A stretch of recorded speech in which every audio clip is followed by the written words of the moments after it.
Oke, baik anak-anak, sekarang kita bagi menjadi dua kelompok kecil ya.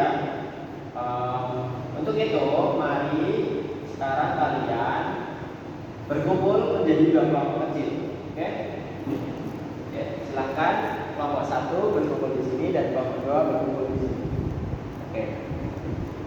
Setelah itu, kalian nanti saya akan menyuruh kalian untuk presentasi atau mengerjakan soal yang saya tulis tentang larutan tenaga. Oke, dari kelompok satu ada kendala, dari kelompok dua ada kendala. Oke, jika tidak ada kendala, sekarang kalian salah satu perwakilan dari kelompok untuk saya suruh maju untuk mengerjakan soal yang saya berikan.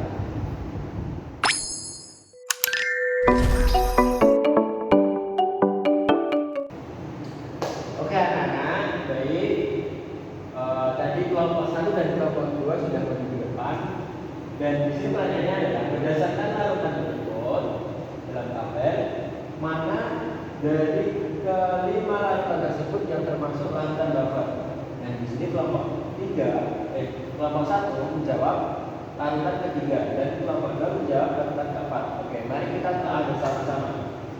Oke, berdasarkan yang sudah dijelaskan tadi bahwa larutan buffer adalah larutan yang ketika ditambah air, ditambah asam dan juga ditambah basa, pH-nya relatif tidak berubah. Nah, bisa kita lihat bahwa larutan yang pertama pH awalnya adalah 4. Nah, ketika ditambahkan sedikit asam, maka larutannya berubah menjadi 2,5. Sedangkan ketika ditambah sedikit basa, larutannya berubah menjadi 6,6. Dan ketika ditambah sedikit air, maka larutannya berubah menjadi 5,6. Dan di sini terlihat bahwa pH yang terjadi, perubahan pH yang terjadi pada larutan 1 itu relatif banyak, sehingga larutan 1 bukanlah larutan buffer. Oke, kita menuju larutan yang kedua. Larutan yang kedua, pH awalnya adalah 5.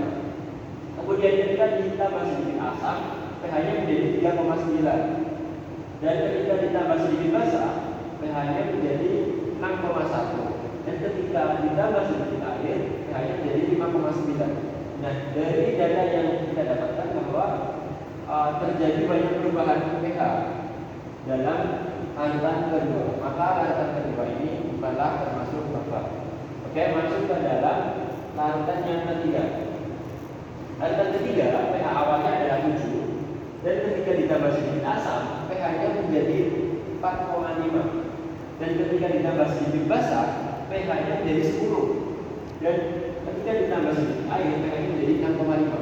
Yang mana di sini terlihat bahwa terdapat banyak perubahan pH yang terjadi pada larutan ketiga. Oke, selanjutnya ke larutan keempat, yaitu pH-nya 8. Ketika ditambah sedikit asam, pH-nya hanya berubah 6,2, yaitu 7,8. Dan ketika ditambah sedikit basa, pH-nya berubah menjadi 8,1, hanya berubah 6,1 saja. Dan ketika ditambah sedikit air, pH-nya menjadi 7,6. Oke. Nah, di sini terlihat bahwa larutan keempat itu hanya berbeda tipis pH-nya. Nah, maka bisa kita asumsikan bahwa larutan keempat ini adalah larutan buffer. Oke, kita menuju larutan yang selanjutnya, yaitu larutan kelima. Dalam larutan kelima, pH awalnya yaitu 10. Dan ketika ditambah sedikit asam, pH-nya kemudian langsung berubah drastis dari yang tadinya 10 jadi 5.